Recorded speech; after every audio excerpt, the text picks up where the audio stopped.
پر تمہاری مائیں اور بیٹیاں اور بہنیں اور پھوپھیاں اور خالائیں اور بھتیجیاں اور بھانجیاں اور وہ مائیں جنہوں نے تم کو دودھ پلایا ہو اور رضائی بہنیں اور ساسیں حرام کر دی گئی ہیں،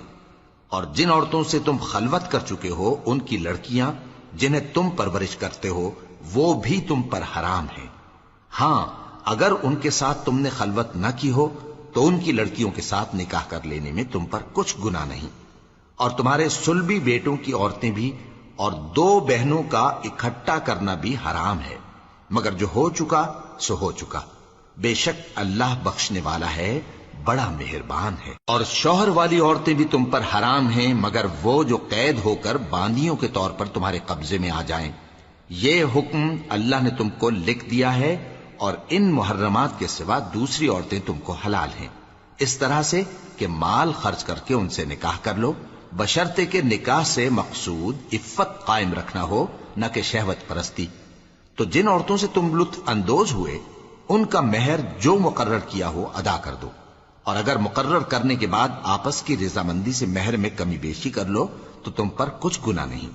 بے شک اللہ سب کچھ جاننے والا ہے، حکمت والا ہے۔ اور جو شخص تم میں سے مومن آزاد عورتوں سے نکاح کرنے کا مقدور نہ رکھے تو مومن باندیوں ہی سے جو تمہارے قبضے میں آ گئی ہوں نکاح کر لے، اور اللہ تمہارے ایمان کو اچھی طرح جانتا ہے۔ تم آپس میں ایک دوسرے کے ہم جنس ہو، پھر ان لونڈیوں کے ساتھ ان کے مالکوں سے اجازت حاصل کر کے نکاح کر لو،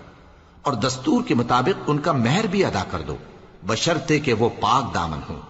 نہ ایسی کہ کھلم کھلا بدکاری کریں اور نہ درپردہ دوستی کرنا چاہیں۔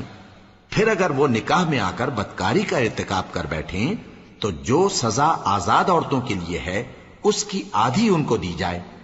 یہ باندھی کے ساتھ نکاح کرنے کی اجازت اس شخص کو ہے جسے گناہ کر بیٹھنے کا اندیشہ ہو، اور یہ بات کہ صبر کرو تمہارے لیے بہتر ہے،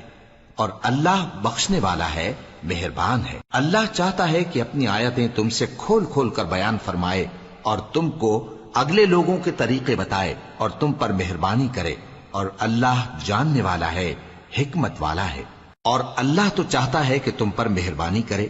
اور جو لوگ اپنی خواہشوں کے پیچھے چلتے ہیں وہ چاہتے ہیں کہ تم سیدھے رستے سے بھٹک کر دور جا پڑو۔ اللہ چاہتا ہے کہ تم پر سے بوجھ ہلکا کرے، اور انسان طبعاً کمزور پیدا ہوا ہے۔ مومنوں، ایک دوسرے کا مال ناحق نہ کھاؤ، ہاں اگر آپس کی رضامندی سے تجارت کا لین دین ہو اور اس سے مالی فائدہ حاصل ہو جائے تو وہ جائز ہے، اور اپنے آپ کو ہلاک نہ کرو، کچھ شک نہیں کہ اللہ تم پر مہربان ہے۔ اور جو زیادتی کرتے ہوئے اور ظلم سے ایسا کرے گا تو ہم اس کو عنقریب جہنم میں داخل کریں گے، اور یہ اللہ کو آسان ہے۔ اگر تم بڑے بڑے گناہوں سے جن سے تم کو منع کیا جاتا ہے پرہیز کرو گے تو ہم تمہارے چھوٹے چھوٹے گناہ معاف کر دیں گے اور تمہیں عزت کے مکانوں میں داخل کریں گے۔ اور جس چیز میں اللہ نے تم میں سے بعض کو بعض پر فضیلت دی ہے اس کی تمنا مت کرو۔ مردوں کو ان کاموں کا ثواب ہے جو انہوں نے کیے، اور عورتوں کو ان کاموں کا ثواب ہے جو انہوں نے کیے، اور اللہ سے اس کا فضل و کرم مانگتے رہو، کچھ شک نہیں کہ اللہ ہر چیز سے واقف ہے۔